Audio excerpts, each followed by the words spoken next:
Para athletics के ऊपर जो हमारे ये स्पेशल प्रोग्राम्स ऑनलाइन स्टार्ट हुए हैं, thanks to sports authority of India, and we have our evaluator Mr. Tukral. He is joining us from Gandhinagar Sai Center. We have Sandeep from Sai assisting, and our very own Sandeep, who I fondly now call Sandy. Sandeep from Bihar Paralympic Association has helped us organize this. So Sandeep, a big thank you to you. Sandeep के handle का नाम Para Sports है. तो para sports से अगर आपको कोई information आती है तो आप उस पर ध्यान रखिए. That could be a guiding instruction for this webinar. The only request which I will make before I formally open this webinar is please leave your attendance either by way of the Google form or write your name, your designation and your place as you join the meeting in the chat box. I welcome Dr. Satyapal sir. He is a Dronacharya awardee, and I'm very, very happy that me and sir, we were both there for the President Award together in 2012.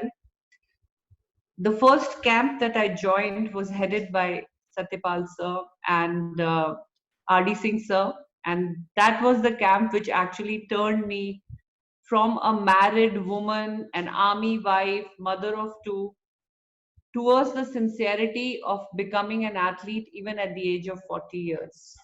I resisted in the beginning because I did not understand the transition and the hard work which was actually required. But as I went along and I learned from these coaches of mine, फिर मुझे समझ आया कि para sports is actually a very competitive sport. Para sport is technical. It needs different kind of knowledge and seriousness of a regular athlete. अगर आपको internationally खेलना है, आपको अचीव करना है, या आपको पैरा स्पोर्ट्स के किसी भी फील्ड से जुड़ना है, तो there is science behind it. It is not a charity sport कि दिव्यांग लोगों को इकट्ठा किया और चलो जी कोई एक्टिविटी कर ली. How serious are these sports? We will give you a glimpse into that through this today's webinar. So I welcome Dr. Satyapal sir to please take over and take us through the journey of para sports, especially para athletics. Over to you, sir. Heartiest welcome. Thank you, ma'am. Thank you. नमस्कार, good afternoon. मेरा नाम doctor Satyapal Singh है और मैं आपको आज para athletics के बारे में कुछ बताने जा रहा हूँ. सो प्लीज संदीप स्टार्ट करते हैं. Sandeep, go first. हाँ, we can start with the first slide.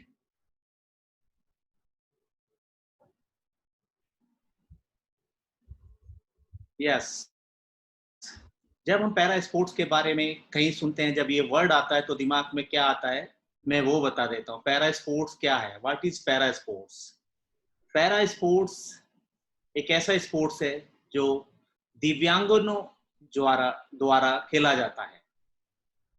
तो मैं आप सबको बता देना चाहता हूं कि पैरा स्पोर्ट्स, पैरा का मतलब है दिव्यांग जनों द्वारा खेले जाने वाला खेल है. संदीप, नेक्स्ट.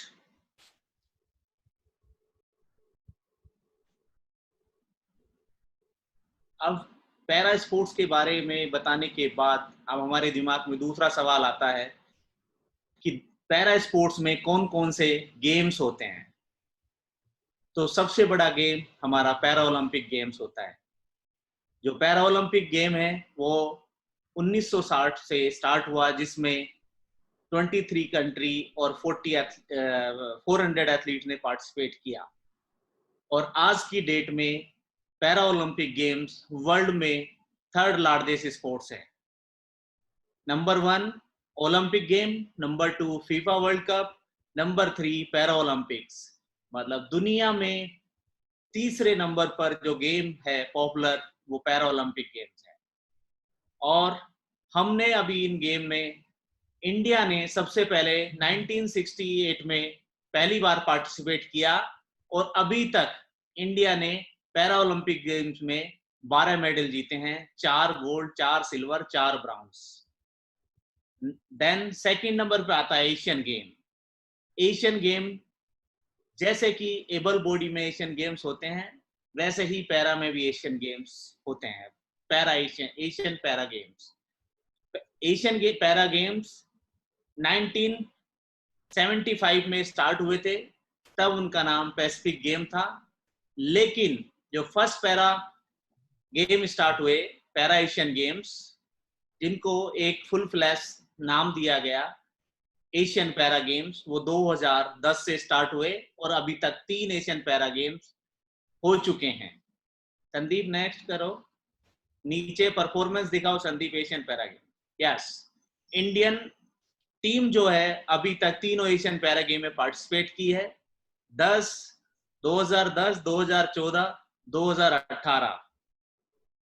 और हमारे अभी तक एशियन गेम में 119 मेडल हैं, जिसमें 19 गोल्ड, 42 सिल्वर और 58 ब्राउन्स मेडल हैं। Sandeep next slide. Next game आते हैं कॉमनवेल्थ गेम। अब मैंने कॉमनवेल्थ गेम के बारे में इसलिए वो बताना चाहता हूं कि इंडिया में पैरा स्पोर्ट्स को जो बूस्ट मिला वो कॉमनवेल्थ गेम्स के बाद ही ज्यादा लोग जानने लगे। जब इंडिया में न्यू दिल्ली में 2010 में कॉमनवेल्थ गेम होने थे, उसमें कुछ इवेंट्स पैरा स्पोर्ट्स के भी इंक्लूड किए गए। जैसा कि ओलंपिक के 10 दिन के बाद पैरा ओलंपिक स्टार्ट होता है, एशियन गेम के 10-15 दिन के बाद एशियन पैरा गेम स्टार्ट होते हैं। लेकिन कॉमनवेल्थ गेम में जो पैरा स्पोर्ट्स के इवेंट हैं वो साथ में ही होते हैं, और जो मेडल होते हैं वो जनरल मेडल टैली में ही काउंट किए जाते हैं। तो सबसे पहली बार पैरा स्पोर्ट्स को सबसे पहली बार 2002 कॉमनवेल्थ गेम मैनचेस्टर में ऐड किया गया। इसमें कुछ गेम ऐसे हैं जो इन गेमों को पैरा स्पोर्ट्स को खेला जाता है, जैसे para swimming, para athletics, para lawn ball और power lifting. Sandeep next. India ने अभी तक 3 ब्राउन्स मेडल इसमें पैरा कॉमनवेल्थ गेम में अभी तक जीते हैं। और मैं कॉमनवेल्थ के बारे में थोड़ा सा यहाँ पे बताना चाहूंगा कि जब कॉमनवेल्थ गेम के लिए इंडिया में होस्ट होने थे 2010 में, तो इंडिया में कुछ पैरा एथलीटों को भी इंडियन टीम में पार्टिसिपेट करने के लिए कोचिंग करना था। तो इंडिया टारगेट कर रहा था कि हम कॉमनवेल्थ गेम होस्ट कर रहे हैं, हम मेडल टैली में नंबर 1 पे आए।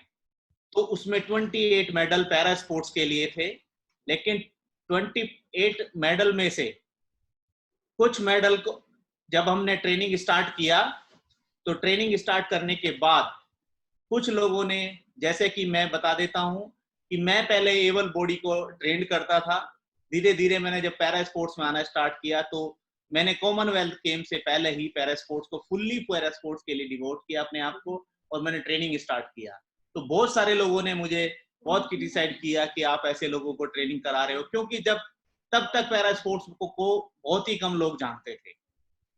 तो मैं यही कहूंगा कि कॉमनवेल्थ गेम के बाद हिंदुस्तान में पैरा स्पोर्ट्स को लोग जानने लगे।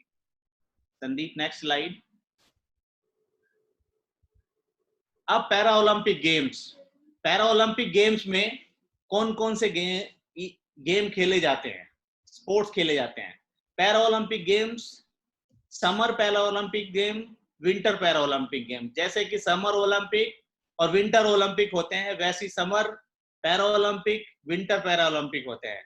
समर स्पोर्ट्स जो समर पैरा ओलंपिक्स होते हैं, उसमें अभी तक 22 स्पोर्ट्स ऐड हैं, और विंटर जो ओलंपिक्स होते हैं पैरा ओलंपिक्स, उसमें 6 स्पोर्ट्स अभी तक खेले जाते हैं। संदीप नेक्स्ट। जैसा कि मैं एथलेटिक्स से जुड़ा हुआ हूं, तो अब मैं एथलेटिक्स पे आऊंगा। Para athletics the biggest sports है जो पूरे वर्ल्ड में, दुनिया में खेला जाता है। अराउंड पूरी दुनिया में 150 कंट्री पैरा एथलेटिक्स खेलते हैं। रियो पैरा ओलंपिक्स गेम में रियो पैरा ओलंपिक गेम से 147 कंट्री 1147 एथलीटों ने पार्टिसिपेट किया है, जिसमें 23% वुमेन ने पार्टिसिपेट किया है। इन एथलेटिक्स में मैं ये डाटा आपको एथलेटिक्स का बता रहा हूं, जो कि पैरा ओलंपिक्स गेम का मेजर स्पोर्ट्स है, para athletics. Sandeep next. Yes, para athletics 150 countries में खेला जाता है, जबकि एबल जो एथलेटिक्स है वो 200 प्लस कंट्रीज में खेला जाता है। और जो पैरा एथलेटिक्स है वो आईपीसी द्वारा, इंटरनेशनल पैरा ओलंपिक कमेटी द्वारा ही, जो जर्मनी में बेस्ड है, उसके द्वारा ही गवर्न किया जाता है। संदीप नेक्स्ट।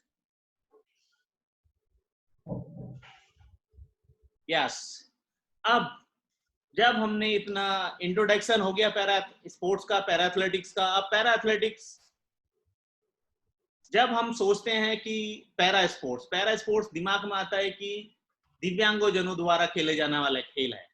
अब दिव्यांगजनों द्वारा खेले जाने वाला खेल, हर किसी की दिव्यांगता, हर किसी की डिसेबिलिटी एक जैसी नहीं होती है, तो उसको ग्रुप करने के लिए जो पैरा स्पोर्ट्स में, किसी भी स्पोर्ट्स के लिए सबसे ज्यादा जरूरी जो चीज है वो है क्लासिफिकेशन। चाहे वो स्विमिंग हो, चाहे वो बैडमिंटन हो, कोई भी पैरा स्पोर्ट्स हो, उसमें जो सबसे मेन रोल है वो क्लासिफिकेशन का है। तो क्लासिफिकेशन क्या है पैरा एथलेटिक्स में? क्लासिफिकेशन क्या है? पैरा एथलेटिक्स वर्गीकरण यह निर्धारित करने की एक प्रणाली है जिसमें दिव्यांगजन एक ग्रुप बनाकर, एक ऐसा ग्रुप बनाकर एक जैसी डिसेबिलिटी के साथ खेला जाए, ऐसा स्पोर्ट्स है। एक हेल्दी कंपटीशन एक दूसरे के साथ हो। सपोज करो जैसे कि F53 कैटेगरी है जिनकी स्पाइनल कॉर्ड इंजरी होती है, सेम इंजरी वाले एक ग्रुप में एक दूसरे के साथ कंपीट करें, ऐसा एक ग्रुप बनाने को ही क्लासिफिकेशन कहते हैं। क्लासिफिकेशन है क्या? ये दो भागों में बांटा जाता है। पहली चीज, मिनिमम डिसेबिलिटी। पैरा स्पोर्ट्स में पार्टिसिपेट करने के लिए क्या कम से कम डिसेबिलिटी होनी चाहिए। दूसरी चीज, अगर आप मिनिमम डिसेबिलिटी क्राइटेरिया पार करते हो तो आप कौन सी कैटेगरी में आओगे, किस ग्रुप में आप पार्टिसिपेट करोगे, ये आपको क्लासिफिकेशन या क्लासिफायर द्वारा डिसाइड किया जाता है। क्लासिफिकेशन मिनिमम डिसेबिलिटी के बारे में मैं थोड़ा सा बताना चाहूंगा। आजकल जैसा कि मैं पिछले 15 साल से कोचिंग करता हूं, तो मेरे पास भी बहुत सारे एथलीट ऐसे आते हैं कि जिनकी बहुत ही मिनिमम डिसेबिलिटी होती है, लेकिन वो कहते हैं कि वो पैरा ओलंपिक्स में या पैरा एथलेटिक्स में पार्टिसिपेट करना चाहते हैं। पहली बात तो मैं ये अपनी तरफ से, ये मेरा ओपिनियन है, ये मैं ये ऐड करना चाहूंगा, भगवान या कभी किसी को दिव्यांग ना बनाए। मैं तो यही चाहूंगा कि मेरे पास अंकुर धाम आए, टोटली ब्लाइंड है, अगर कैसे भी भगवान उसको दोनों आंखें दे दे तो मैं ये कहूंगा कि तू एबल में पार्टिसिपेट कर। पहली बात तो मैं सभी दिव्यांगों को ये बताना चाहता हूं कि वो पहले नॉर्मल हो जाए, मेरा यही मोटिव है, मेरा यही सोचना है।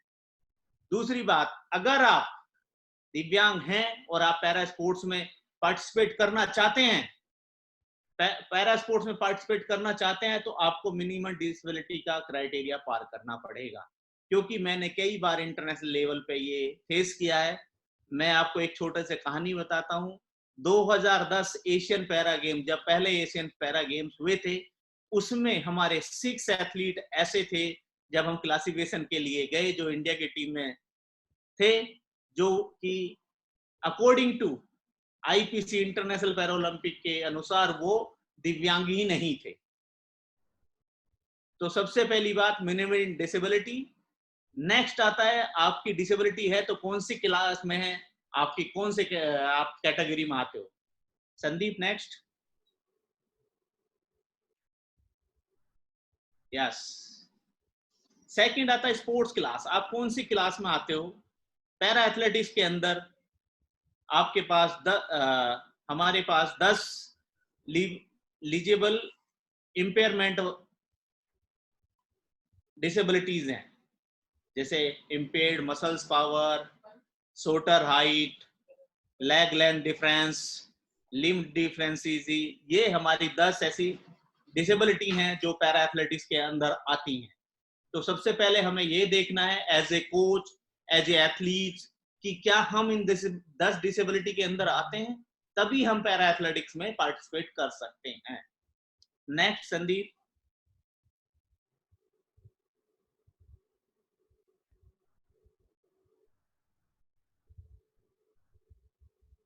यस, अब जब हम इन 10 डिसेबिलिटी के अंदर आ जाएंगे, तब हमें पता लगाना है हम कौन सी क्लास में आते हैं। तो आईपीसी ने, इंटरनेशनल बॉडी ने, ये एक नंबर के द्वारा ये डिसाइड किया है, ग्रुप डिसाइड किए हैं या क्लास डिसाइड की है कि आप कौन सी क्लास में आएंगे, जिसका एक मैं यहाँ पे आपको एग्जांपल दे रहा हूँ।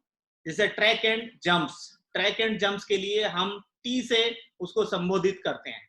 टी मींस ट्रैक और jumps, throw means F means field, मतलब जो भी थ्रो है वो एफ से संबोधित होंगी, जो भी ट्रैक के और जंप के इवेंट हैं वो टी से संबोधित होंगे।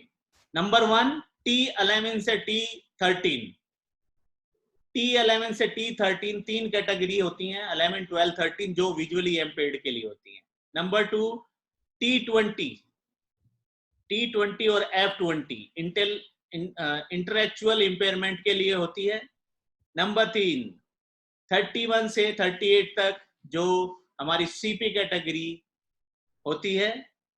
नंबर 4 41 जो शोल्डर हाइट के लिए होती है। 42, 44 जो लोअर लिम्स एम्पुटेशन और लोअर लिम डिफरेंसेस के होती है। नेक्स्ट संदीप। यस, नंबर 6 45 से 47 ये अपर लिम्स की इंपेयरमेंट वाली कैटेगरी है, जिसमें हाथों की डिसेबिलिटी होती है। नंबर 7 51 से 54 तक हम रनिंग T51 से लेके 57 तक जो व्हील चेयर्स बाउंड होते हैं उनकी कैटेगरी होती है।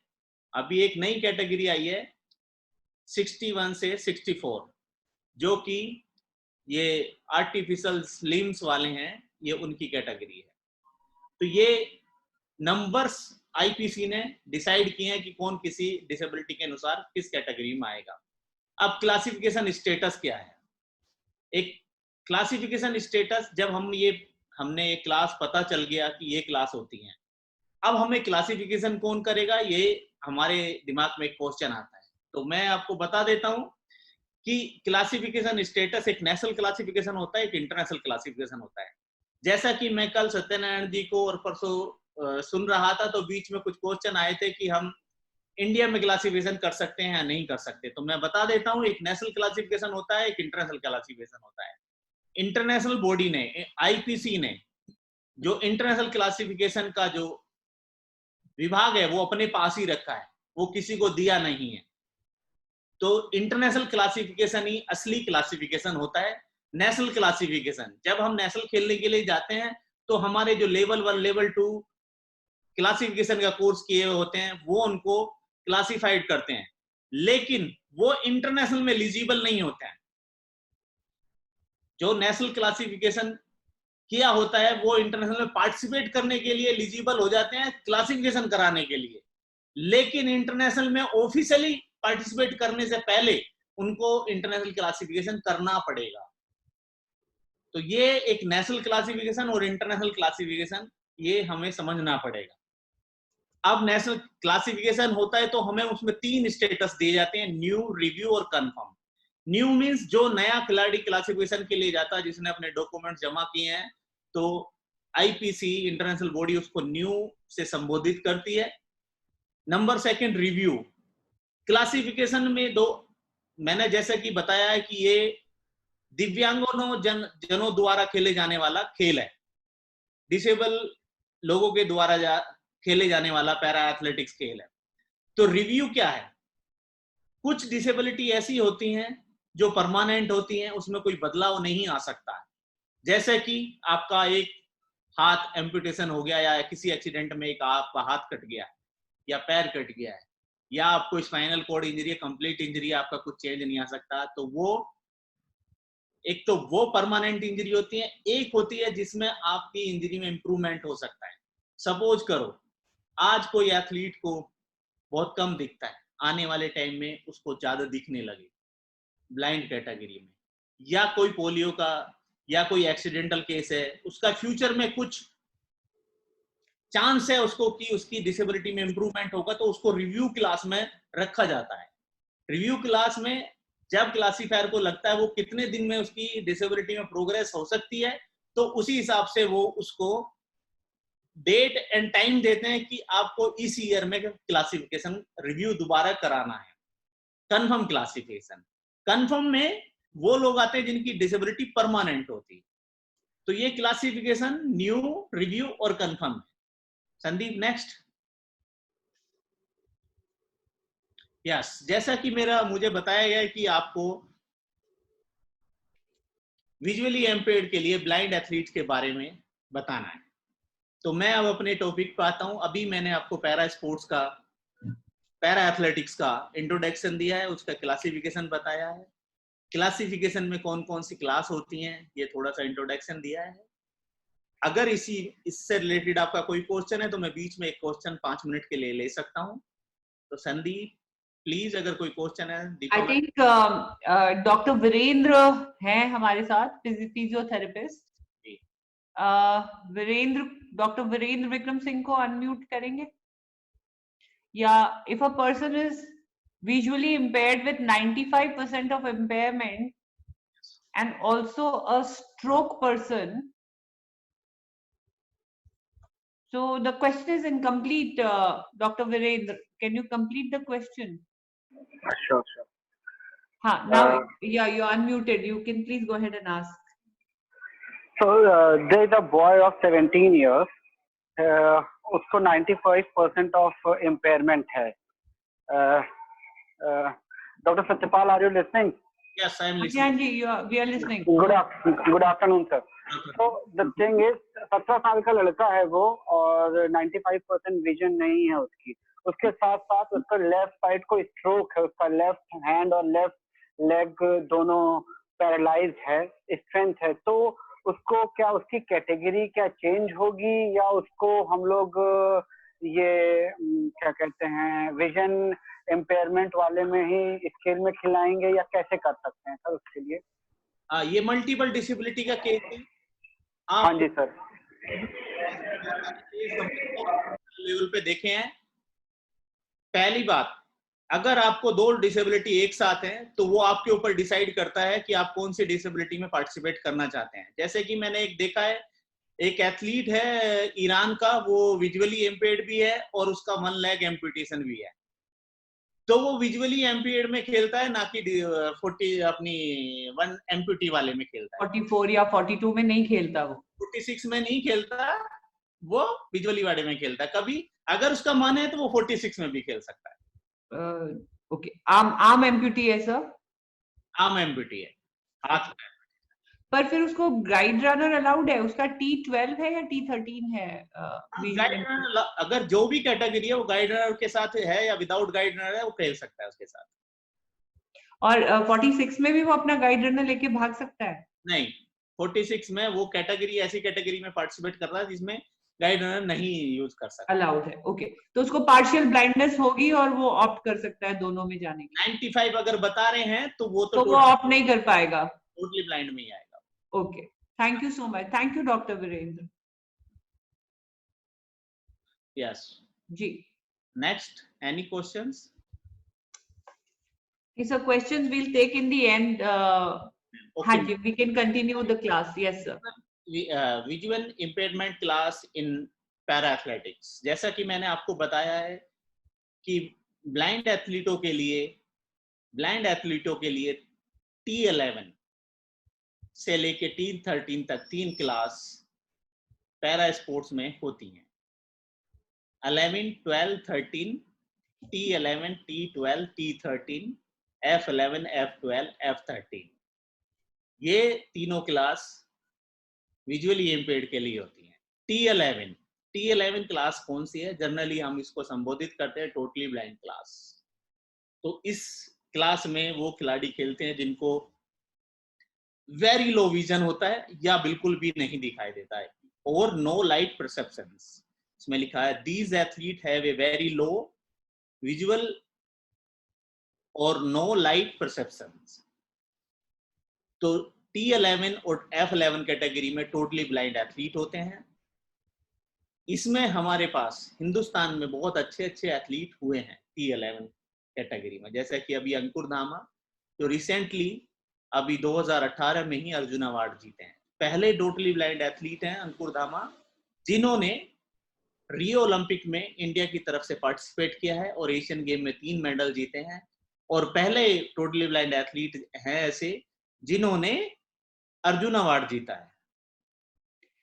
मैं अंकुर धामा को प्लीज स्क्रीन पे लेना चाहूंगी। सैंडी, अंकुर धामा है हमारे साथ, मैंने उनको देखा है।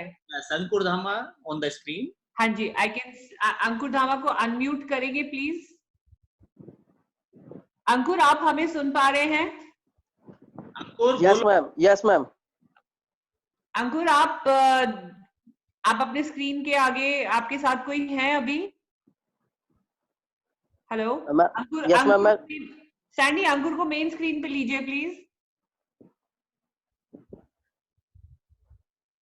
मैं देख पा रही हूँ अंकुर धामा को। वो स्पॉटलाइट में, बट वीडियो रुका हुआ है मैम, उनका वीडियो रुका हुआ है, वो स्पॉटलाइट में ही है मैम।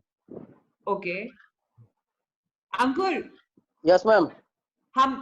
हम सबकी तरफ से, पैरा स्पोर्ट्स की तरफ से आपको बहुत बहुत कंग्रेचुलेशंस। आप अपने इस जर्नी के बारे में 2 मिनट में कुछ कहना चाहेंगे? How has been this journey, visually impairment से निकलकर इतनी हाई अचीवमेंट्स लेना, अर्जुन अवार्ड तक जाना, Asian games, even Olympics, Paralympics तक पहुंचना। दो मिनट में जल्दी से कुछ कहना चाहेंगे सबके लिए, कुछ inspiring words? Good afternoon to all. आप क्या मुझे सभी सुन पा रहे हैं? बिल्कुल सुन रहे हैं। सबसे पहले तो मैं आप सभी को धन्यवाद देना चाहूंगा, और साथ ही साथ मैं ये कहना चाहूंगा जितने भी हमारे यहाँ पर पार्टिसिपेंट्स हैं और आने वाले लोगों को जो गाइड करने वाले हैं, कि पैरा स्पोर्ट्स, क्योंकि मैं 100% ब्लाइंड एथलीट हूँ, तो ऐसे में मैं चाहूंगा कि आप ज़्यादा से ज़्यादा जितने भी ब्लाइंड एथलीट्स हैं उनके लिए कुछ इस तरह की योजनाएं, क्योंकि अभी मैं अपने पूरे प्लेटफॉर्म पे बात कर रहा हूं, तो चाहूंगा कि जिससे उनको गाइड मिलना आसान हो जाए। और ये एक ऐसा प्लेटफॉर्म है जिससे मैं चाहूंगा कि हमारी बातें यहाँ से गवर्नमेंट तक भी पहुँचें, कि जो गाइड्स हैं उनके लिए फैसिलिटीज बढ़ाई जाएं, क्योंकि हमारे साथ 100% पार्टिसिपेशन करता है गाइड। तो प्लीज मैं आज इस माध्यम से सभी को धन्यवाद देना चाहूंगा, और सभी से चाहूंगा कि एज ए ब्लाइंड स्पोर्ट्स के और प्रोग्रेशन के लिए आप इसी तरह कुछ कार्य और करें। अंकुर, ये बहुत खूबसूरत बात आपने कही है, और ये स्पोर्ट्स अथॉरिटी ऑफ इंडिया का मंच है, और हम डेफिनेटली ये एक बहुत सुनहरा मौका है जो बात आपने रखी है, बिकॉज हमारे साथ स्पोर्ट्स अथॉरिटी के एबल बॉडी कोचेस भी हैं और हमारे साथ स्पोर्ट्स अथॉरिटी के ऑफिशियल्स भी हैं। तो आई थिंक इधर able body and para sports का एक यूनियन दिखता है मुझे। और वो जो एथलीट्स हैं, जो एबल बॉडी एथलीट्स हैं, जो ट्रैक रनर्स हैं, या जो आगे आकर वॉलंटियर प्रोग्राम के तहत गाइड रनर्स प्लीज बने। और बहुत इंटरेस्टिंग लगता है मुझे कि आजकल गाइड रनर को भी कैश अवार्ड्स सर क्या अलाउ हो गए हैं? नहीं मैम, गाइड रनर को कैश अवार्ड नहीं दिया था, लेकिन आईपीसी उसको मेडल सेरेमनी में मेडल देती है, प्रॉपर ऑनर करती है। मतलब वो भी वही मेडल उसी पोडियम पे जीतते हैं अपने एथलीट के साथ। Yes ma'am. तो आई थिंक एक ये भी बात हम यहाँ रख सकते हैं कि गाइड रनर के लिए भी कुछ कैश अवार्ड्स या फाइनेंशियल कुछ स्कीम्स होनी चाहिए, और साथ ही साथ ज्यादा से ज्यादा एबल बॉडी एथलीट्स आगे आए ताकि वॉलंटियर करें हमारे विजुअली इम्पेयर्ड एथलीट्स के साथ रन करने के लिए। सो एबल बॉडीड कोचेस को भी एक ये रिक्वेस्ट है कि बीच बीच पे अपने ट्रैक रनर्स, अपने एथलीट्स को, ब्लाइंड एथलीट्स के साथ जरूर इंटरैक्ट करवाएं। We'll take this forward, sir. We can move to T12 now. Yes. Ji. Yes, जैसा कि मैंने बताया T11 और F11 कैटेगरी जो टोटली ब्लाइंड एथलीटों के लिए कैटेगरी होती है। नेक्स्ट कैटेगरी आती है T12 और F12। इससे इस कैटेगरी में थोड़ा सा ज्यादा उनको दिखता है। तो एक बार हम टी और एफ का भी डिस्क्रिप्शन एक बार दे दीजिए, हालांकि इट्स वेरी ऑब्वियस लेकिन फिर भी इट विल बी नाइस। मैं बता देता हूँ, जो हम जिसको बोलते हैं टी के लिए, जहाँ टी लगा होता है वो ट्रैक इवेंट और जंप्स इवेंट होते हैं। F event means field event, field event means throw event, throw events, yes. Throw event T और एफ में यही टी को हम संबोधित करते हैं ट्रैक से और जंप से, जो ट्रैक पे इवेंट किए जाते हैं, और एफ को संबोधित करते हैं जो फील्ड इवेंट, मतलब जो थ्रो इवेंट्स होते हैं उनको फील्ड इवेंट से हम सब लिए जाते हैं एफ के अंदर। तो TF12 में हमें थोड़ा सा ज्यादा विजन होता है 11 कैटेगरी वालों से। और थर्ड में जो है T13 कैटेगरी, इसमें लो विजन है, इसमें थोड़ा सा ज्यादा 12 वालों से थोड़ा ज्यादा होता है। ये डिटेल्स आपको IPC क्लासिफायर ज्यादा अच्छे से समझा सकता है। तो मैं इसमें बताना चाहूंगा कि ये 3 कैटेगरी हैं। अब आप सोचोगे कि 13 में तो यहाँ पे तो हिंदुस्तान में 50% लोग चश्मा लगाते हैं, तो चश्मे लगाने वाले भी क्या T13 कैटेगरी में आ जाएंगे? ऐसा नहीं है। ओके, पैरा स्पोर्ट्स में उन्हीं डिसेबिलिटी को इंक्लूड किया जाता है जो परमानेंट डिसेबिलिटी होती है, जिसका पैरा स्पोर्ट्स परफॉर्मेंस में इफेक्ट पड़ता है, जिस डिसेबिलिटी का, उन्हीं डिसेबिलिटी को पैरा स्पोर्ट्स में इंक्लूड किया जाता है। ऐसा नहीं है कि आप चश्मा लगा के भाग रहे हो, आपको सब कुछ दिख रहा है तो आप ब्लाइंड एथलीट हो गए। बहुत सारे खिलाड़ी मेरे पास भी आते हैं कि हमारे चश्मा लगाते हैं, हमारे पास कोई भी डॉक्टर हिंदुस्तान में 60% का 70% का डिसेबल सर्टिफिकेट बना के दे देता है और कह देता है कि आप पैरा स्पोर्ट्स पार्टिसिपेट कर सकते हो, लेकिन ऐसा नहीं है। IPC क्या करती है, डिसेबल सर्टिफिकेट जस्ट एक आपके पास सर्टिफिकेट है, उसको साइड में रख के खुद आपका असेसमेंट करती है, देन आपको कैटेगरीज देती है। ऐसा नहीं है कि आपके डिसेबल सर्टिफिकेट के ऊपर ही आपको पैरा स्पोर्ट्स में पार्टिसिपेट करने के लिए एलिजिबल कर देती है। इसके लिए ब्लाइंड्स के लिए थोड़े दिन पहले, अभी 4-5 साल पहले एक एजिटेशन भी हुआ था। सारे ब्लाइंड एथलीटों ने एजिटेशन किया था कि कुछ ऐसा रूल में अमेंडमेंट किए गए थे कि जो लो विजन एक वर्ड यूज किया गया था, जो कि चश्मे वाले भी उसमें आ जाते, लेकिन वो फिर अमेंडमेंट जब एजिटेशन हुआ तो वो नहीं हो पाया। नेक्स्ट, IPC जब ये इवैल्यूएशन करती है तो you must have assisted a lot of para visually impaired athletes during these classifications. Ma'am मैं आपको क्या मेथड होता है IPC का? Is there a special machine? और 2 मिनट में आपको क्लासिफिकेशन का स्टेट बता देता हूँ, प्रोसीजर। जी। जैसे आप क्लासिफिकेशन के लिए जाते हो, देखो जब आप स्टेट से क्लासिफिकेशन, आप स्टेट से नेशनल में पार्टिसिपेट करने चाहोगे, हर स्टेट वाला, हर एथलीट चाहेगा कि वो लोअर क्लास में जहाँ कंपटीशन काम हो वहां खेला जाए, और नेशनल बॉडी का ये काम है, ऑर्गेनाइजर का ये काम है कि उसको राइट क्लास में खिलाया जाए। तो जो नेशनल क्लासिफायर है वो उसको डिसाइड करेगा कि उसकी राइट क्लास क्या है, और उस क्लासिफिकेशन में आप सपोज करो कि एक क्लासिफिकेशन है 53 क्लास है, जैसे आपकी मैडम F53 क्लास है। F53 क्लास में ये जरूरी नहीं है कि आपके जैसे ही सारे एथलीट होंगे। F53 क्लास में एक सबसे ज्यादा डिसेबिलिटी वाला भी होगा, एक सबसे कम डिसेबिलिटी वाला भी होगा। तो वो रेंज है, वो रेंज फिक्स करनी है। तो जब आप नेशनल में जाओगे तो नेशनल क्लासिफायर आपको डिसाइड करेगा कि आपकी क्लास कौन सी है। जब नेशनल में आप पार्टिसिपेट कर लिए, जब आप इंटरनेशनल के लिए जाओगे, जरूरी नहीं है कि जो आप नेशनल में क्लास मिली है वो ही आपको इंटरनेशनल में जाके मिलेगी, क्योंकि हर नेशनल बॉडी ये चाहेगी कि उसका एथलीट मेडल जीत के लाए। जहां कम कंपटीशन होता है, हर एथलीट, हर नेशनल बॉडी, हर NPC ये चाहेगी कि उसका एथलीट मेडल जीत के लाए, इसलिए IPC पहले आपको क्लासिफिकेशन करती है। तो आज तक कोई भी, बहुत सारे मशीनें नहीं बनी है जो आपकी राइट, आपकी मतलब आपकी डिसेबिलिटी कितनी है उसको मेजर कर सके। तो ये ह्यूमन बॉडी ही आपको मेजर करती है। जो वहां पे क्लासिफिकेशन के पैनल होते हैं, एक पैनल में 2 से 3 क्लासीफायर होते हैं और एक एक डिसेबिलिटी के 2 पैनल होते हैं। जब आप क्लासिफिकेशन के लिए जाओगे तो सबसे पहले आपके एक फॉर्म भराया जाएगा। वो क्या फॉर्म होता है? वो फॉर्म होता है, उसमें लिखा होता है कि आप क्लासीफायर को सपोर्ट करोगे क्लासिफिकेशन में, मतलब उसके साथ झूठ नहीं बोलोगे। अगर क्लासीफायर को लगा कि आप झूठ बोल रहे हो और चीटिंग कर रहे हो तो वो कभी भी आपका क्लासिफिकेशन करने से मना कर सकता है। ये पहले नहीं था, ये लास्ट ईयर से स्टार्ट हुआ है, क्योंकि बहुत सारे क्लासिफिकेशन के टाइम एथलीट क्लासीफायर को सपोर्ट नहीं करते थे, वो अपने डिसेबिलिटी मतलब अपनी पावर शो नहीं करते थे, जिसके कारण क्लासीफायर को बहुत प्रॉब्लम होती थी। तो अब ये प्रोसीजर स्टार्ट कर दिया आईपीसी ने, आपका क्लासिफिकेशन से करने से पहले एक फॉर्म पे साइन कराए जाए। जब आपने फॉर्म साइन कर दिया, आप क्लासिफिकेशन के लिए चले गए, ठीक है। अब ऐसा नहीं है आपके दिमाग में ये आ रहा होगा क्लासीफायर अपनी मर्जी से आपको क्लास दे देगा, ऐसा भी नहीं है। उसके लिए भी एक प्रोसीजर है। जब आपने क्लासिफिकेशन, एक पैनल ने आपने क्लासिफिकेशन कर दिया, जब आपका क्लासिफिकेशन हो गया और आपको लग रहा है, आपके कोच को लग रहा है, आपकी एनपीसी को लग रहा है कि आपका क्लासिफिकेशन सही नहीं हुआ है, तो आपके पास एक नेक्स्ट प्रोसीजर होता है।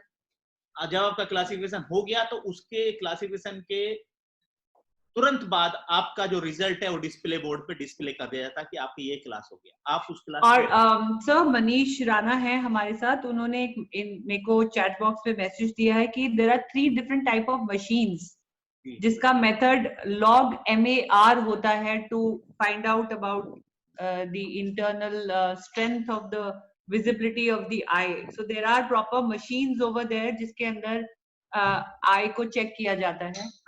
आई को चेक किया जाता है, लेकिन बहुत सारी अभी भी वो 100% रिजल्ट नहीं है मैम, उनका भी ओके, वो भी फेल हो जाती है कई जगह।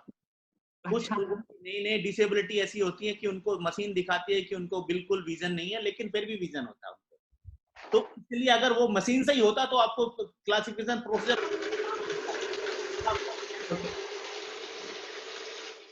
आप स्टैंड चेक करो और आपका क्लासिफिकेशन हो गया। तो मैं जनरली क्लासिफिकेशन की बात कर रहा हूँ, और भी दूसरी क्लास के लिए बात कर रहा हूँ, ब्लाइंड की नहीं, दूसरी कैटेगरी की भी बात कर रहा हूँ। जी सर, जी सर। आपको एक मशीन आपको सपोर्ट कर सकती है, लेकिन फुल्ली ये नहीं कह सकती कि ये 11 है या 13 है या 53 है। ये कोई मशीन अभी तक ऐसी नहीं बनी। वो आपको सपोर्ट करती है आपकी डिसेबिलिटी को बताने में। जी। जब आप क्लासिफिकेशन डिस्प्ले पे आपका रिजल्ट पे डिस्प्ले कर दिया जाता है, रिजल्ट डिस्प्ले कर दिया जाता है, तो रिजल्ट के आप 30 मिनट्स के अंदर 200 यूरो सबमिट करके एक प्रोटेस्ट फॉर्म जमा करके आप प्रोटेस्ट कर सकते हो क्लासिफिकेशन पे कि हम इस क्लासिफिकेशन से सेटिस्फाइड नहीं है। पहली बात तो जब आप क्लासिफिकेशन कर रहे हो, क्लासिफिकेशन जब आपका प्रोसीजर पूरा कर लिया क्लासिफायर ने, पैनल ने, तो आपसे पूछेंगे, आपके साइन कराएंगे कि आप इस क्लासिफिकेशन से सेटिस्फाइड हो, तो आप साइन करके जाओ, ठीक है। अगर आपने वहां साइन नहीं किए, उस आपके साथ जो गया है क्लासिफिकेशन के टाइम उसने भी और एथलीट ने साइन नहीं किया, इसका मतलब आप सेटिस्फाइड नहीं हो, आप बाहर जाके प्रोटेस्ट कर सकते हो।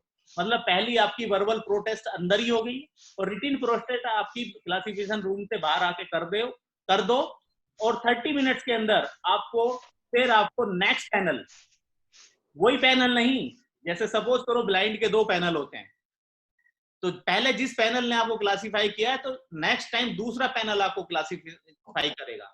अगर उस पैनल को लगता है कि आपका क्लासिफिकेशन गलत हुआ है, आपका ये क्लास नहीं है दूसरा क्लास है, तो आपका 200 यूरो वापस मिल जाएगा और आपको दूसरी क्लास में भेज दिया जाएगा। ये मैंने फेस किया है, मैंने प्रोटेस्ट किया है कई बार जी। एंड एक मिस्टर गगन शेट्टी है physio, he has just written that visual field is below 5 degree then it is T12 and if below 20 degree then it is T13। हाँ जी मैम, वो टेक्निकल चीज है मैम, टेक्निकल चीज में हम हाँ, ओके, ठीक है सर। जी मैम। और सर इससे पहले मैं एक बार और as a moderator, I am sorry I am interrupting, but I'm again requesting, please keep writing your attendance in the chat box. Keep writing your name, your designation, your place, so that we can keep an attendance and we can keep you informed for our future programs also if we remain connected. And try and fill the Google form once. at least once. The link is there in the chat. You can copy the link in the chat box. The first message, I will request Sandy to re-put that. I also see Sharad joining in. Thank you, Sharad, for joining in all the way from Russia. No, where are you? Wherever. One of those countries. Please go ahead, sir. Yes ma'am. तो next आते हैं, हमने अब classification मैंने बता दिया, उसके बाद तीनों क्लासिफिकेशन जो ब्लाइंड कैटेगरी के 3 कैटेगरी हैं, क्लास हैं, उनके अंदर कौन कौन से इवेंट होते हैं। एथलेटिक्स में उनके 14 इवेंट्स होते हैं, रनिंग, जंपिंग, थ्रोइंग में। रनिंग 8 रनिंग इवेंट होते हैं, 100, 200, 400, 800, 1500, 5000, 10,000 मैराथन। और लॉन्ग जंप में 3 जंप होती है, long jump, triple jump, high jump, short put, discuss, javelin. जो मैंने ये स्लाइड में मर्ज करके दिखाया, कौन सी कैटेगरी वाला किस कैटेगरी के साथ compete कर सकता है। सम टाइम क्या होता है, कैटेगरी में कम एथलीट आते हैं तो दूसरी कैटेगरी के साथ मर्ज करके उसको, या देखते हैं कि जहां ज्यादा मेडल, कम मेडल देने हैं तो उसको मर्ज कर सकते हैं। तो मैंने इस स्लाइड में लिखा हुआ है कि आप इसको बाद में देख सकते हैं PCI की साइट पे जाके। तो मर्जिंग ग्रुप क्या है, आप 11 और 12 को मर्ज कर सकते हो, लेकिन 11 को 13 के साथ मर्ज नहीं कर सकते। Next slide. Yes, running event में अब हम आते हैं। सबसे पहले रनिंग इवेंट के बेसिक रूल्स मैं आपको बता देता हूँ। ब्लाइंड एथलीट्स के लिए क्या होते हैं रनिंग एथलीट, जैसा कि हमने बताया 11 और 12 कैटेगरी को। सबसे पहले 11 और 12 कैटेगरी। 11 मतलब टोटली ब्लाइंड, जिनको वो विदाउट गाइड रनर के रनिंग नहीं कर सकते। पहले क्या होता था, पहले हम किसी आवाज के ऊपर एक एथलीट को भगाया जाता था, सामने फिनिश लाइन पे खड़े होके ड्रम बजाते थे, एथलीट उस आवाज को सुन के रनिंग करता था। लेकिन उससे बहुत सारे एक्सीडेंट हुए, लोगों को चोट लगी, एथलीटों को चोट लगी, तो वो प्रोसीजर अर्ली पहले जो होता था वो बंद कर दिया। अभी एक गाइड रनर का यूज किया जाता है।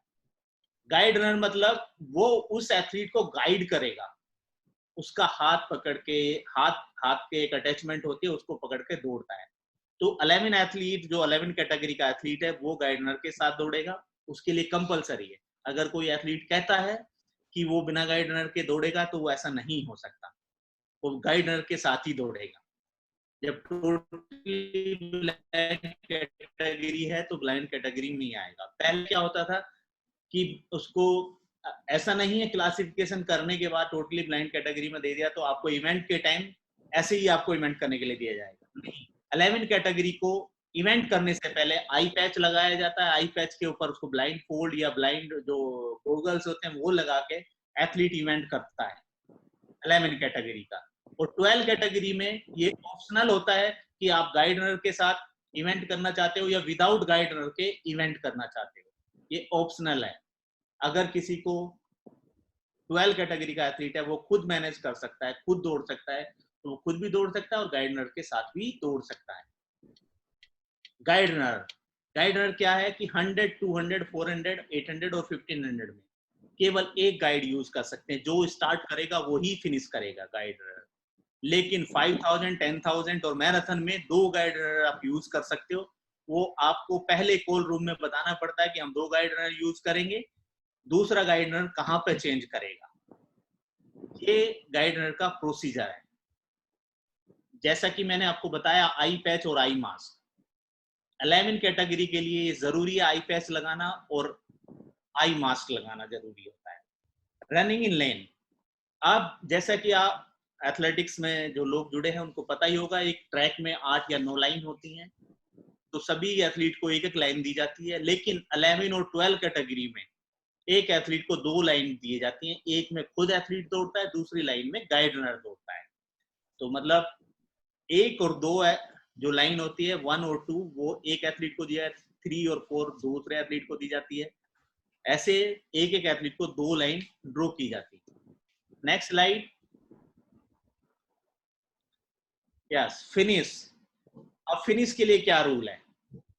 फिनिश के लिए ये रूल है, जब गाइड रनर के साथ कोई रनर रनिंग कर रहा है तो गाइड रनर को पहले, अगर गाइड रनर फिनिश करता है तो वो एथलीट को डिस्क्वालीफाई कर दिया जाता है। तो हमेशा ध्यान रखा जाता है कि जो रनर है वो ही पहले फिनिश करेगा। अब ये पता कैसे चलता है कि कौन रनर है, कौन गाइड रनर है? इसलिए इवेंट स्टार्ट होने से पहले गाइड रनर को एक अलग तरह की जैकेट पहनाई जाती है जो ऑर्गेनाइजर द्वारा प्रोवाइड की जाती है, जिसपे स्पेशली मेंशन होता है कि गाइड रनर, जिससे कि हमारे टेक्निकल ऑफिसर सबको पता चल जाए कि रनर कौन है और गाइड रनर कौन है। इसलिए उसकी एक आइडेंटिटी होती है, उसकी अलग से एक जैकेट दी जाती है।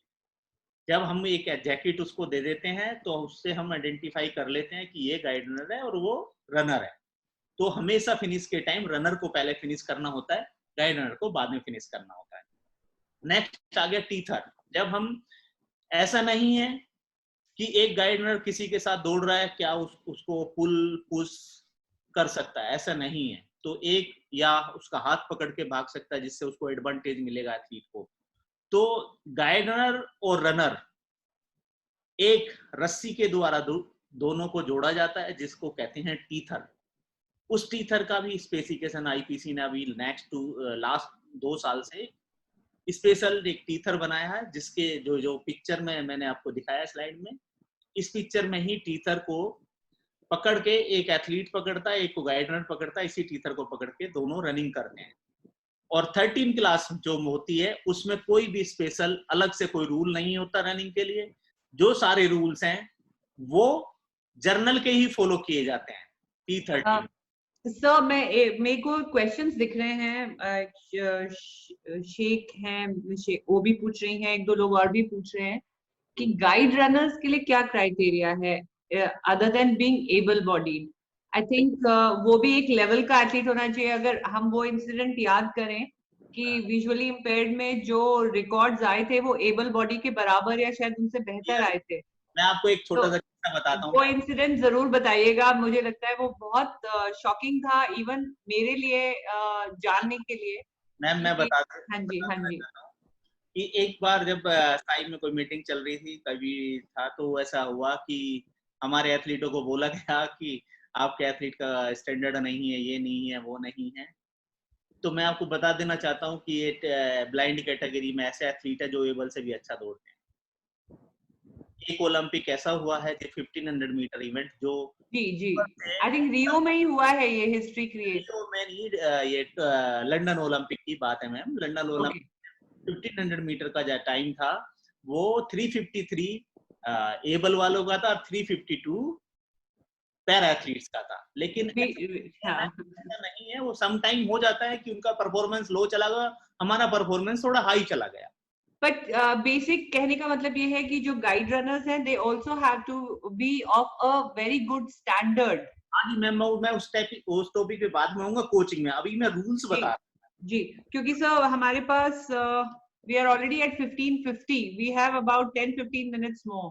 हाँ जी मैं कोचिंग पे आऊंगा, अभी मैं टेक्निकल पे आ रहा हूँ जी। Next slide. यस, अब आ गया, मैंने अभी रनिंग इवेंट्स के आपको बेसिक रूल्स बताए थे ब्लाइंड्स के लिए, जो पैरा एथलीट्स के लिए थे। अभी मैं जंप्स इवेंट्स के कुछ आपको रूल्स बताऊंगा जो बेसिक रूल्स है। बेसिक रूल्स क्या है, एबल से जो अलग रूल्स हैं वो मैं आपको यहाँ पे मेंशन कर रहा हूँ।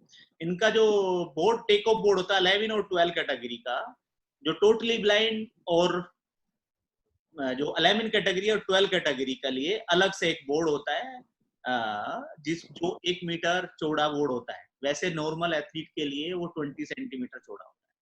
और जो पैरा एथलीट है जो 11 और 12 कैटेगरी के लिए, उनका 1 मीटर का टेक ऑफ बोर्ड होता है। उस 1 मीटर के अंदर से कहीं से भी आप टेक ऑफ लेते हो और जंप करते हो तो आपकी जंप वहीं से मेजर होगी जहां से आपने टेक ऑफ लिया है।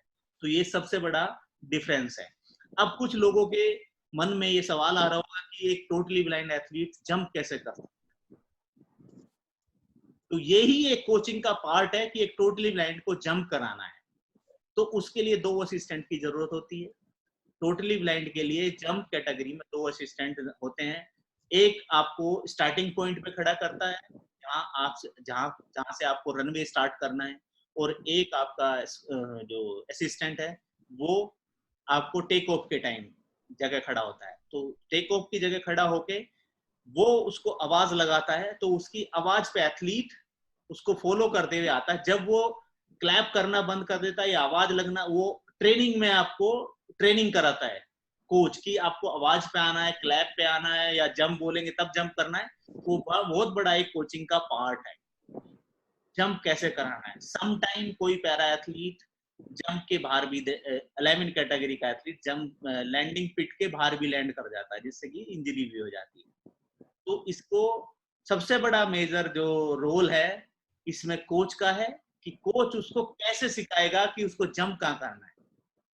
तो वो कोचिंग में मैं बताऊंगा। अभी मैं टेक ऑफ के बारे में बताया आपको। लैंडिंग एरिया आपका 3.5 मीटर का होता है, 3.5 मीटर चौड़ा होता है। Next slide please.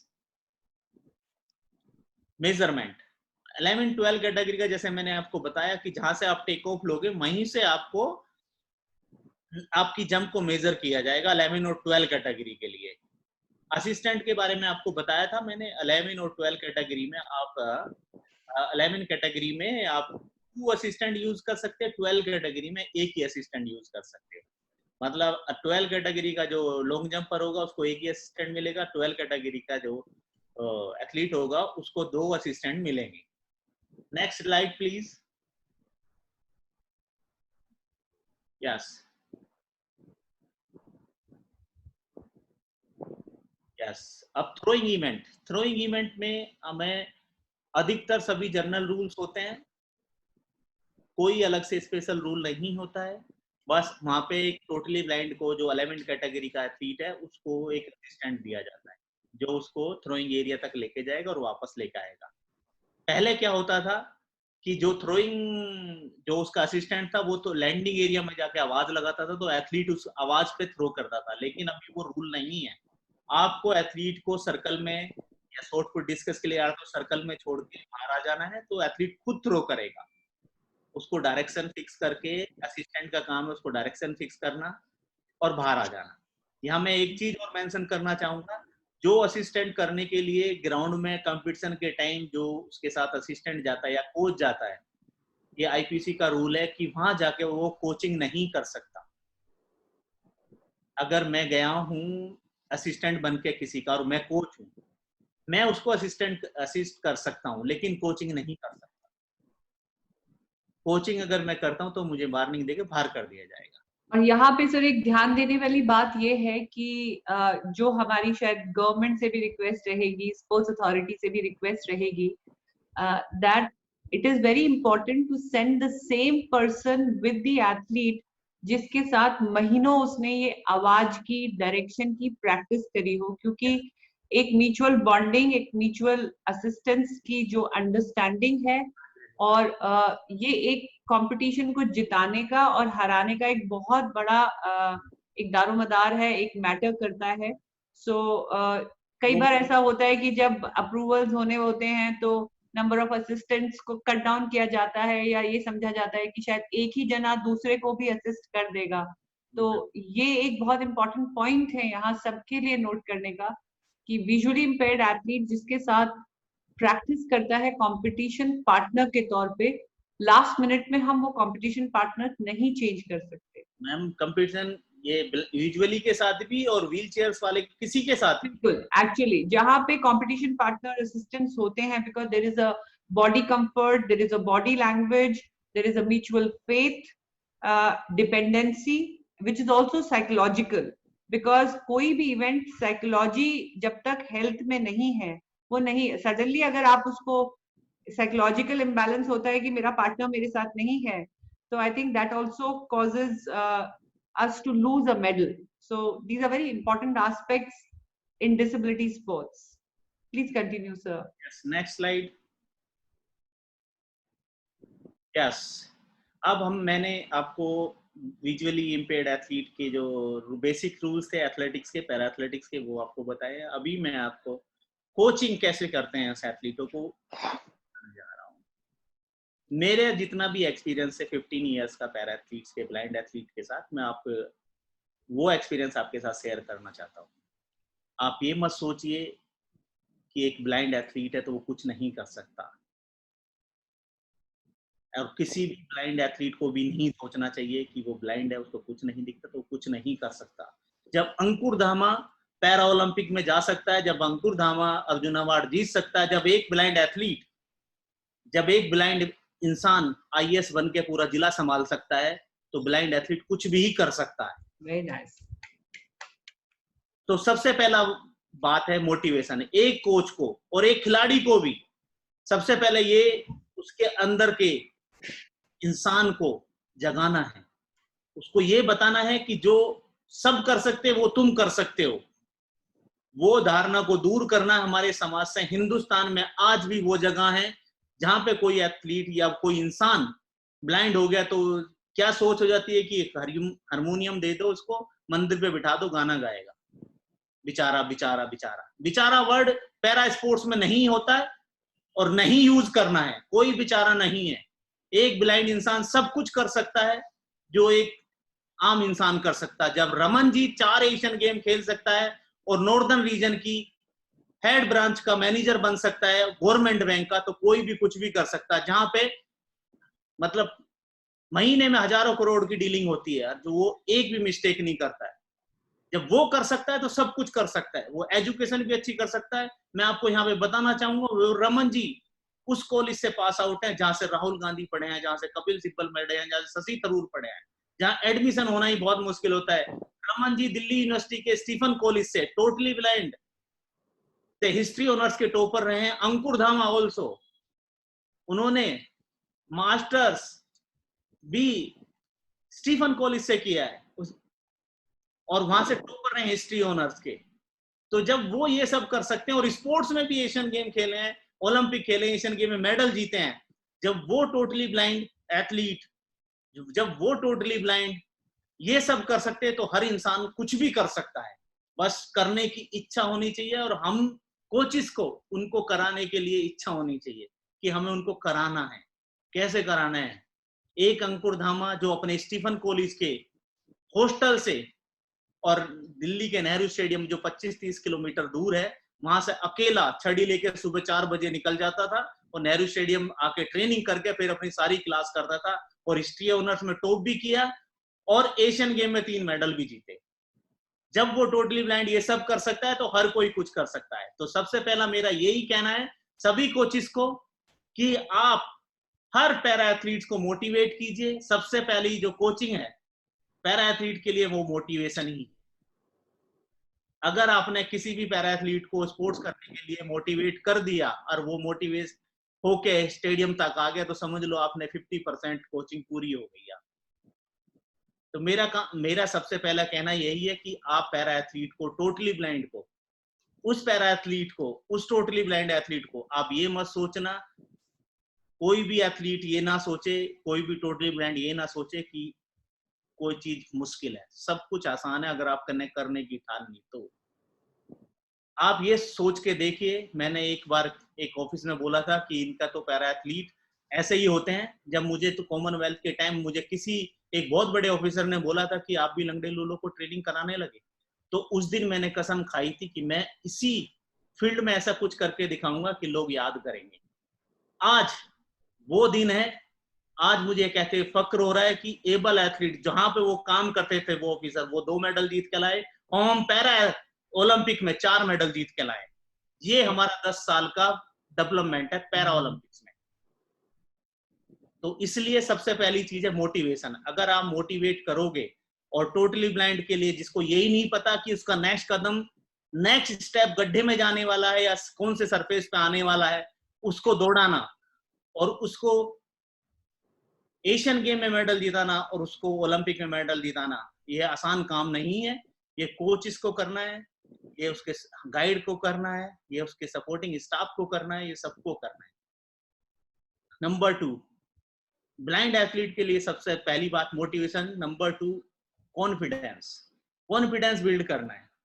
जैसा कि मैंने आपको बताया, एक ब्लाइंड एथलीट को नहीं पता होता है कि वो कहाँ जा रहा है, किसके पास मिल रहा है, कैसे जाएगा।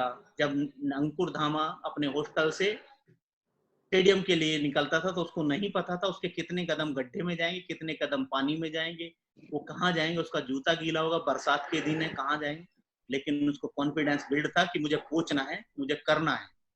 तो वही कॉन्फिडेंस आपको एक कोच को बिल्ड करना है एक ब्लाइंड एथलीट के अंदर कि वो stadium Satyapal sir, A lot of compliments are coming. The way you are inspiring the coaches, the athletes. Chat room में मैं देख रही हूँ कि लोग salute भी लिख रहे हैं, motivated भी लिख रहे हैं. So this is what para sports can do. मैं बार बार कहती हूँ कि जितनी इंस्पिरेशन एक पैरालंपिक स्पोर्ट एथलीट कोचिंग में है उससे ज्यादा कहीं नहीं है. हम लोग 4 बजे तक पहुंच गए हैं, but I am sure people are enjoying the session. We will continue the session sir. वैसे 1 घंटे का था, लेकिन बहुत अच्छी इंफॉर्मेशन मिल रही है. We will go in brief but we will complete the session. Please go ahead sir. Next third मेरा है मोबिलिटी. एक ब्लाइंड एथलीट के लिए मोबिलिटी सबसे जरूरी कदम होता है. जैसा कि मैंने ये भी मोटिवेशन और कॉन्फिडेंस से रिलेटेड है. आपको मोबिलिटी, आप जिस घर में रह रहे हो, आप कैसे इस कमरे से दूसरे कमरे कैसे जाते हो, आप अपने घर से स्टेडियम तक कैसे जाते हो, अपने घर से कॉलेज तक कैसे जाते हो, वो आपको बिल्ड करनी है. ये भी कोच का काम है. मोबिलिटी कैसे सिखानी है, उसको मोबिलिटी सिखानी है, उसको छड़ी यूज करना सिखाना है, उसको सिक्स सेंस उसका जगाना है कि उसको कैसे पता चल जाए सामने कार आ रही है, क्या आ रहा है. तो उसकी मोबिलिटी को बिल्ड करना है. और नंबर 4 कोऑर्डिनेशन. कोऑर्डिनेशन बहुत ही जरूरी. जैसे मैंने बताया आपको, कोऑर्डिनेशन गाइड रनर, जैसे टोटली ब्लाइंड जो खिलाड़ी होते हैं उसको गाइड रनर के साथ रनिंग करना होता है. मेरे पास टाइम कम है इसलिए मैं शॉर्ट में बताऊंगा. गाइड रनर का बहुत बड़ा रोल है पैरा एथलीट की, इसी ब्लाइंड एथलीट की परफॉर्मेंस में सबसे बड़ा रोल गाइड रनर का होता है. लेकिन कोई भी ऐसा नहीं है, कोई भी गाइड रनर किसी भी एथलीट के साथ दौड़ सकता है. वो कोच का काम होता है किस गाइड रनर को कैसे यूज करना है. सपोज करो अंकुर धामा की हाइट 5 फीट 6 इंच है और मैंने उसके साथ 6 फीट 2 इंच का गाइड रनर बना दिया, तो वो कभी सक्सेस नहीं होगा. मुझे ध्यान रखना, ये कोच को ध्यान रखना है कि गाइड रनर कैसा बनाए. सेम रनिंग एक्शन होना चाहिए, हाइट सेम होनी चाहिए, इवेंट सेम होना चाहिए, उसका बॉडी लैंग्वेज सेम होना चाहिए, और कोऑर्डिनेशन बनाना है. गाइड रनर के साथ रनिंग करने का मतलब होता है लाइक के आपके 4 पैर हैं, आपको 2 की तरह काम करना है. 2 गाइड रनर के और 2 आपके रनर के पैर हैं, लेकिन उनको 2 की तरह काम करना है. जब साइड से आप देखो तो कोच खड़ा अगर होके देखे उसको साइड में, तो उसको 2 कदम ही नजर आने चाहिए, 4 पैर नहीं नजर आने चाहिए. तो ये कोऑर्डिनेशन है. हाथ, जैसे 4 हाथ हैं, 2 हाथ, एक हाथ जिसको जो टीथर से पकड़ा हुआ है, तो 4 हाथ हैं, तो साइड से अगर कोच देख रहा है ना, तो उसको 2 ही हाथ नजर आने चाहिए, या किसी भी दर्शक को देखने वाले को 2 ही हाथ नजर आने चाहिए. तो वो कोऑर्डिनेशन है. तो कोऑर्डिनेशन बहुत ही जरूरी है. और ये कोऑर्डिनेशन, इसमें भी 2 कैटेगरी होती हैं. मैं आपको बताना चाहूंगा कि एक टोटली ब्लाइंड वो एथलीट होते हैं जो किसी एक्सीडेंट के बाद टोटली ब्लाइंड हो जाते हैं, जिन्होंने वो दुनिया देखी होती है. जैसे मेरे सामने एक टेबल रखी है, अगर कोई एथलीट बाद में ब्लाइंड हो, उसको पता है टेबल किस चीज की बनी हो, कैसा कलर है, क्या है, ये दुनिया कैसी है, सरफेस कैसा, रोड का कलर कैसा है. सपोज करिए, आप सोच के देखिए, एक अंकुर धामा, उसका गांव और रियो में क्या फर्क है. उसके लिए क्या फर्क है बताओ? कोई फर्क नहीं है. रियो भी सेम है और उसका गांव भी सेम है, क्योंकि उसको नहीं पता किस कलर का ट्रैक है, कितना बड़ा स्टेडियम है. लेकिन एक कोच को उसके गाइड रनर को उसको बताना, उसकी आंख बन के उसको एथलीट को दिखाना है, उसको मोटिवेट करना है कि इसमें 8 लाइन है, ब्लू कलर का ट्रैक है. मैंने बहुत बड़ा एक्सपीरियंस है, मैं ब्लाइंड एथलीट के साथ जाता हूं तो मैं अपनी आंखों से उनको दुनिया दिखाता हूं. तो ये कोच का, गाइड रनर का, स्पोर्ट का काम है एक ब्लाइंड एथलीट को उसको दुनिया दिखाना. ऐसा नहीं है केवल इवेंट कराया उसको और उसको कोचिंग कराई और छोड़ दिया. उसको दुनिया दिखानी है. आप रियो में गए तो रियो का कैसा कल्चर है, रियो की कैसी सड़कें हैं, कि रियो के कैसे, उसके लिए क्या है एक टोटल ब्लाइंड के लिए. लेकिन आपको बताना है, सब कुछ दिखाना है, उसको अपनी आंखों से दिखाना है. तो वो कोऑर्डिनेशन भी डेवलप करना है. नेक्स्ट आ गया लर्निंग. कुछ ब्लाइंड एथलीट्स के साथ ये प्रॉब्लम होती है कि उनकी लर्निंग बहुत स्लो होती है, क्योंकि उन्होंने कुछ देखा नहीं होता. अगर मैंने उसको कहा कि आप सर्कल में जाके थ्रो कर लो, जो एक्सीडेंट के बाद जिनका ब्लाइंड हुए हैं उनको तो पता है ना सर्कल गोल होता है. जो बचपन से ही ब्लाइंड है उनको पता ही नहीं है कि सर्कल कैसा है. वो हमें सिखाना है, उसको टच थेरेपी के साथ उसको बताना है क्या, कैसे हम, जैसे मैं कोई एक्सरसाइज सिखाना चाहता हूँ, आप सब लोगों के दिमाग में चल रहा होगा कि जर्नल एक्सरसाइज करनी है या रनिंग करनी है, मुझे हाथ स्क्वाट्स लगानी है. अगर मैंने बोल दिया एक टोटली ब्लाइंड को स्क्वाट्स लगानी, उसको क्या पता स्क्वाट्स कैसी होती. मैं कैसे बताऊंगा उसको स्क्वाट्स कैसे होती है? तो मैं खुद करके दिखाऊंगा, स्क्वाट्स बैठ के दिखाऊंगा, मैं खुद स्क्वाट की पोजीशन में आ जाऊंगा, फिर उससे हाथ से बोलूंगा मुझे टच करके देखो कि मेरे पैर कितने मुड़े हुए, हाथ कहाँ पे हैं, मेरे पंजे कहाँ पे हैं, मेरा कमर कैसी सीधी है, तब वो सीखेगा। फिर मैं उसको एक्सप्लेन करूंगा। तो इतना आसान नहीं है, बहुत मुश्किल है एक टोटली ब्लाइंड को कोचिंग करना, लेकिन कर सकते हैं। लेकिन फोकस्ड, जब एक बार एक किसी ब्लाइंड एथलीट के मन में ठान ली अगर उसने कुछ करना है, तो वो बहुत ज्यादा फोकस्ड हो जाते हैं। क्योंकि एक जिसको हम लोग जिनको हर चीज देख सकते हैं, तो हमारी मेमोरी में, हमारी हार्ड डिस्क में, हमारे दिमाग में वो सब फिट होता है। लेकिन एक ब्लाइंड एथलीट के हार्ड डिस्क में और उसके दिमाग में वही फिट होता है जो हम बताते हैं उसको। तो वो बहुत सेंसेबल होते हैं, वो बहुत जल्दी सीखते भी हैं। लर्निंग स्लो भी होती है, फिर धीरे धीरे इतनी फास्ट हो जाती है। जब मैं अंकुर धामा को अपनी हार्ड डिस्क भी बोलता हूँ। जब मैं कुछ भूल जाता हूँ, आज से 10 साल पहले भी, अगर वो कहीं गया है खेलने के लिए, या रमन कहीं गया है खेलने के लिए, अगर हमने वहां कोई परफॉर्मेंस किया है, तो मुझे याद नहीं होगा, उसको याद होगा, क्योंकि वो उसकी मेमोरी में फिट है। नेक्स्ट आता पेशेंस। तो पैरा एथलीट के साथ काम करने के लिए सबसे पहले कोच को बहुत पेशेंस रखना पड़ता है, ब्लाइंड एथलीट के लिए स्पेशली, क्योंकि उनकी लर्निंग स्लो होती है, धीरे धीरे सीखते हैं और आपको इरिटेटिंग करेंगे। बहुत सारे, जरूरी नहीं है एक जैसे एथलीट आएंगे अंकुर के साथ, और भी बहुत सारे एथलीट आएंगे जो सीख ही नहीं पाएंगे। लेकिन आपको इरिटेट नहीं होना, पेशेंस रखना है और उनको सिखाना है, बार बार बताना। एक चीज को 10 बार, जो हम एबल बॉडी को 10 बार बता के सिखा सकते हैं, वो हमें कभी कभी ऐसा भी हो सकता है कि पैरा एथलीट को, ब्लाइंड एथलीट को 100 बार बतानी पड़े। लेकिन हमें पेशेंस रखना है, उसको सिखाना है। देखा, एजुकेशन, एथलीट कोच को, एक पैरा एथलीट कोच को उसकी कोचिंग के साथ साथ उसकी एजुकेशन पे भी ध्यान देना है। ब्लाइंड एथलीट के लिए एजुकेशन बहुत जरूरी है। उसको ब्रेल भी सिखाना है, उसको एजुकेशन करने के लिए मोटिवेट करना है। अगर वो सीखेगा, ब्रेल सीखेगा, वो इंस्ट्रूमेंट चलाना सीखेगा, मोबाइल चलाना सीखेगा, कंप्यूटर चलाना सीखेगा, तो हमारी कोचिंग में बहुत बड़ा बेनिफिट होगा। हम उसको सब कुछ बता सकते हैं, वो सीख सकते हैं। हम एक्टिवेट करना, उसके 6 सेंस को एक्टिवेट करना, जैसे कि मैंने बताया कि बहुत उसके 6 सेंस को एक्टिवेट करके ही हम ब्लाइंड एथलीट को सिखा सकते हैं। जैसे हमने बताया कि आपको ये करना है, थ्रो आ रही है सामने से, उसको कैसे पता डिस्कस गोल है? टच करके ही पता चलेगा ना। लेकिन अगर वो खड़ा है, गलती से कहीं से कुछ सामने से किसी ने थ्रो किया, आपने सुना होगा क्रिकेट भी खेला जाता है। क्रिकेट में एक बॉल होती है जिसमें घुंघरू बंधे होते हैं या कुछ बजने वाली बॉल होती है, जिसको वो सुन के उसको कैच कर लेते हैं। सुनने के बाद भी कभी कभी वो बॉल बजती भी नहीं है, तो भी एथलीट रिएक्ट करके उसको कैच कर लेता है।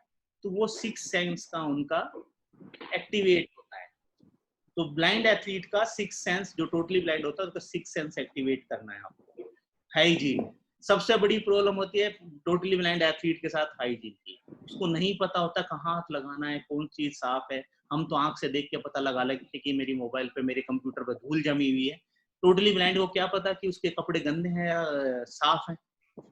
तो उसके साथ हाइजीन सिखानी है, उसको कैसे हाथ धोना है, कपड़े कैसे धोने हैं, कहाँ धोना है, कहाँ साफ है, वो हाइजीन के ऊपर उसके काम करना है। और सबसे ज्यादा जरूरी चीज है सेफ्टी।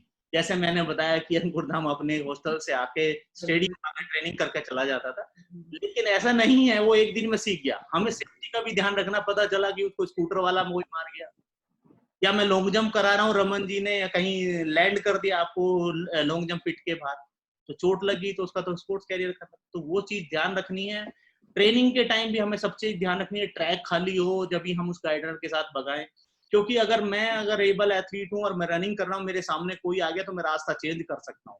अगर मैं गाइड रनर बन के किसी एथलीट के, टोटली ब्लाइंड एथलीट के साथ मैं ट्रेनिंग कर रहा हूँ और सामने से कोई आ जाए, तो मेरे लिए बड़ा मुश्किल होगा एथलीट को बचाना। तो कोच को सबसे पहले सेफ्टी रखनी है। ब्लाइंड एथलीट के साथ थोड़ा सेफ्टी को ज्यादा ध्यान में रखते हुए सेफ्टी रखनी है। Next slide please.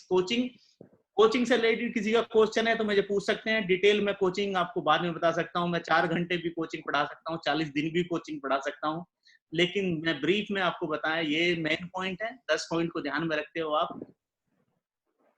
अब मैं थोड़ा सा आपको ब्लाइंड से रिलेटेड आपको कोचिंग कैसे करनी है। एक इंडियन ब्लाइंड स्पोर्ट्स एसोसिएशन है जो नई दिल्ली में जो ओबराय होटल के पास एक ब्लाइंड स्कूल है, वहाँ पे ब्लाइंड रिलीफ एसोसिएशन है, वहाँ पे उसका ऑफिस है। आप वहाँ पे उनकी वेबसाइट पे जाके उनको कॉल करके पैरा स्पोर्ट्स के बारे में आप सीख सकते हैं। ये बहुत ही पुरानी एसोसिएशन है। आई थिंक जैसा कि मैं सोचता हूँ ये पैरा स्पोर्ट्स में काम करने वाली पहली एसोसिएशन है हिंदुस्तान की जिसने पैरा स्पोर्ट्स में टोटल बैंड में काम किया है, और ये लोग बड़ा ही अच्छा काम कर रहे हैं। ये हर 2 साल के बाद एक नेशनल चैंपियनशिप कराते हैं। 21 नेशनल चैंपियनशिप करा चुके हैं अभी तक, और 1986 में ये एफिलिएटेड है। ये इंटरनेशनल ब्लाइंड स्पोर्ट्स एसोसिएशन से एफिलिएटेड है, ये पीसीआई से एफिलिएटेड है। कुछ भी अगर क्वेरी है तो आप इनके ऑफिस जाके या कॉल करके इनसे बात कर सकते हैं। And so we will be uploading this presentation on our handle. The entire session is also recorded and will be uploaded on YouTube and shared on Paralympic India, all social handles, Facebook page, website. So you can follow our pages. And so we have to take questions also. थोड़ा speed से जाएंगे उसके बाद. 19th slide, yeah. Slide please. Yes. Oh, this is important. Yes. This is time. हमने जितना मैंने अभी तक बोला है, अब ये रिजल्ट का टाइम है। पैरा एथलेटिक्स मैंने जैसे बताया कि दुनिया में 150 कंट्री पैरा एथलेटिक्स खेलते हैं, और हमने उन 150 कंट्री में खेलने वाले गेम में क्या अचीव किया है वो मैं आपको इस स्लाइड में बताना चाहता हूँ। हमने अभी तक पैरा एथलेटिक्स में पैरा ओलंपिक्स गेम में 3 गोल्ड, 4 सिल्वर, 3 ब्रॉन्ज मेडल जीते हैं, जिसमें सबसे ज्यादा लास्ट रियो ओलंपिक में जीते हैं। मरियप्पन ने गोल्ड मेडल, देवेंद्र झाझड़िया ने गोल्ड मेडल, दीपा मैडम ने सिल्वर मेडल और वरुण सिंह भाटी ने ब्राउन्ज मेडल जीता है। ये बहुत बड़ी अचीवमेंट है। हमने 10 मेडल ओलंपिक लेवल पे पैरा एथलेटिक्स में जीते हैं। इतना सब कठिन, इतना टफ कंपटीशन होने के बाद 150 कंट्री जिस गेम को खेलती है, हमने 10 मेडल जीते हैं। Next slide please.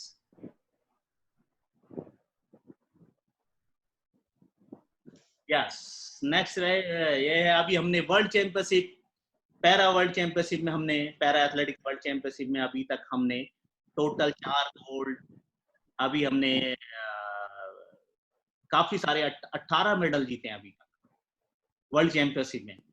अभी हमने दुबई में जो वर्ल्ड चैंपियनशिप हुई उसमें 9 मेडल जीते हैं। Next slide please. Yes, junior, जैसी सीनियर वर्ल्ड चैंपियनशिप में ऐसी जूनियर वर्ल्ड चैंपियनशिप में हमने जो अभी हमारी लास्ट ईयर 2019 में जहाँ पे मैं कोच गया था, वहां पे हमने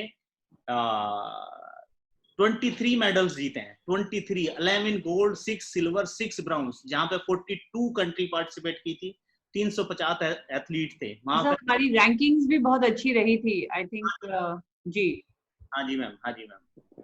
तो हमने 23 मेडल्स जीते हैं, और उससे पहले हमने 5 जीते थे। 2017 में 5 से हम सीधे 23 पे आए हैं। तो यूएस नंबर 1 था। तो मेरे कुछ आईपीसी में काफी सारे दोस्त हैं जैसे, तो मेरी उनसे भी बात होती है, तो वो कहते हैं कि आने वाले टाइम में इंडिया बहुत बड़ी पावर बनने वाला है पैरा स्पोर्ट्स में। इसलिए मैं आप सभी से गुजारिश करता हूँ, पैरा ओलंपिक मूवमेंट से जुड़िए और पैरा स्पोर्ट्स में काम करिए। पैरा स्पोर्ट्स में बहुत अच्छा फ्यूचर है, आप दुनिया भर में अपना नाम कर सकते हैं। Next slide please. जैसा मैंने आपको बताया था, अभी तक 3 एशियन गेम हुए हैं। उससे पहले 75 से पैसिफिक गेम होते थे। 3 एशियन गेम में अभी तक हमने 60 मेडल जीते हैं। पैरा एथलेटिक्स की बात कर रहा हूँ, ओनली एथलेटिक्स की परफॉर्मेंस बता रहा हूँ ये मैं आपको। 60 मेडल जीते हैं, 10 गोल्ड, 27 सिल्वर, 23 ब्राउन्स। 7 मेडल हमने 2010 में जीते थे, 2014 में 17, 7 से 17 गए और 17 से 36, मतलब 2018 में हमने 36 मेडल जीते एशियन गेम्स में पैरा एथलेटिक्स में, ओनली पैरा एथलेटिक्स में। मतलब पूरे एशियन गेम्स में इंडिया ने पैरा टीम ने 72 मेडल्स जीते थे, जिसमें से 36 केवल पैरा एथलेटिक्स ने जीते हैं। Next slide please. यस, ये अभी तक हमारे पैरा स्पोर्ट्स में अवार्ड विनर है। यहाँ मुझे ये बताते हुए बहुत फक्र हो रहा है कि हमारे पैरा एथलेटिक्स में 2 राजीव गांधी खेल रत्न अवार्डी भी, जो हिंदुस्तान में खिलाड़ी को दिया जाने वाला सबसे बड़ा सम्मान है। जो मैम दीपा मैम जो हमारी पैरा ओलंपिक कमेटी की अभी प्रेसिडेंट हैं, उनको भी इस अवार्ड से सम्मानित किया जा चुका है। तो 2 हमारे राजीव गांधी खेल रत्न अवार्डी हैं, पद्म श्री अवार्ड जो हमारे पैरा एथलीटों को, केवल एथलीट की बात कर रहा हूँ और दूसरे गेम को इंक्लूड नहीं कर रहा, ओनली पैरा एथलेटिक्स वाले, इसमें 5 को पद्म श्री दिया जा चुका है, 3 द्रोणाचार्य अवार्डी हैं। Next slide please. Arjun awardee देखो 19 अर्जुन अवार्डी हैं, पैरा एथलेटिक्स में 19 अर्जुन अवार्डी हैं और 1 ध्यानचंद अवार्डी है। तो ये हमारी सबकी मेहनत, सबको एक साथ काम करने का नतीजा है। मैं लास्ट में आपको सबको यही कहूंगा, सभी एथलीटों को, आप मेहनत करिए, घर से बाहर निकलिए, कुछ भी जरूरत है हम लोग आपके साथ हैं। आप अपने माँ बाप, अपने बड़ों का और अपने गुरु का सम्मान करिए, अच्छे से ट्रेनिंग करिए और सभी कोचेस को मैं अपनी तरफ से ये बोलना चाहूंगा, मेकर बनिए, बायर ना बनिए। खिलाड़ी बनाइए, खरीदिए ना। खिलाड़ी बनाना है, अपनी नॉलेज को शेयर करना है, एथलीट को मोटिवेट करना है, अपने आप के लिए, एथलीट के लिए, अपनी करंट कंट्री के लिए मेडल जिताना है। Thank you ma'am. कोई क्वेश्चन है तो आप पूछ सकते हैं। सर एक रिक्वेस्ट आई है कि 22 नंबर स्लाइड को एक बार दोबारा दिखा दिया जाए। So can you please take it to 22 number slide again please. जी मैम। यस, सजीत जी का ये रिक्वेस्ट था। वो इस स्लाइड को यहाँ मैं रखती हूँ, 2 मिनट वो अपना स्टडी करेंगे। And thank you so much sir. मैं खुद इतनी हिस्ट्री, इतने नंबर ऑफ मेडल्स, हम लोग इंडिविजुअली एक दूसरे से शायद मिलते हैं तो याद आ जाता है, but it is indeed a very, very proud moment for me to see this data right in one presentation altogether. Very motivating.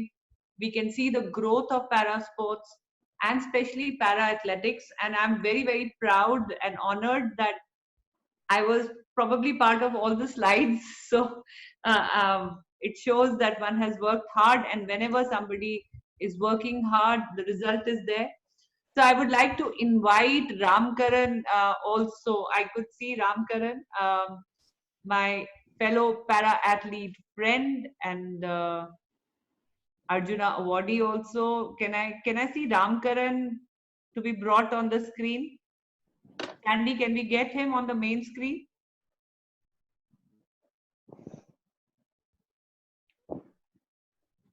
Are we able to locate him?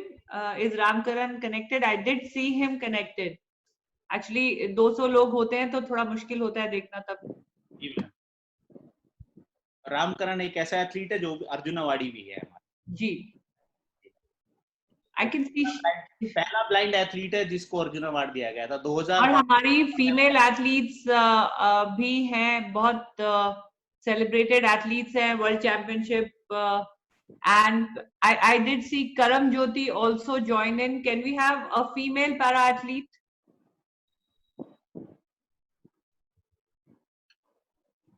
Is she there? Sandy, can you locate?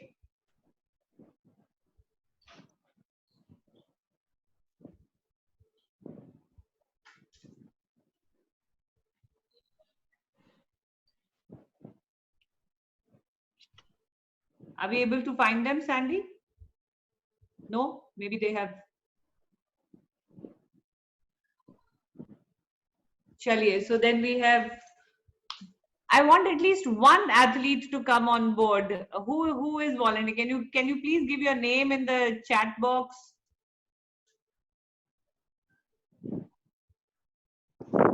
विश्वा है sir, उन्होंने काफी बहुत अच्छे remarks लिखे हैं। इस विश्वा दे,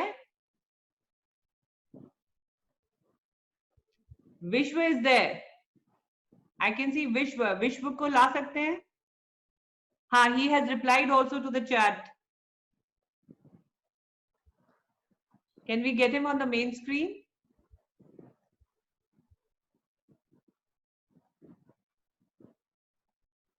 Possible? उनको अनम्यूट कर दें, विश्व को अनम्यूट कर दें। I can see him in the chat box also, Sandy.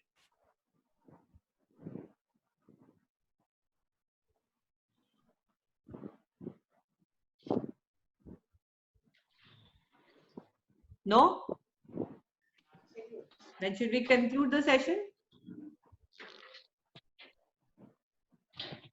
I think we should. So thank you so much, sir. Thank you for this lovely, very informative session. Some of the statistics even I didn't know, and I'm going to save this presentation, and we will be definitely uploading the whole session on various handles. Thank you once again. Thank you, Sports Authority of India, for encouraging these para sports related sessions.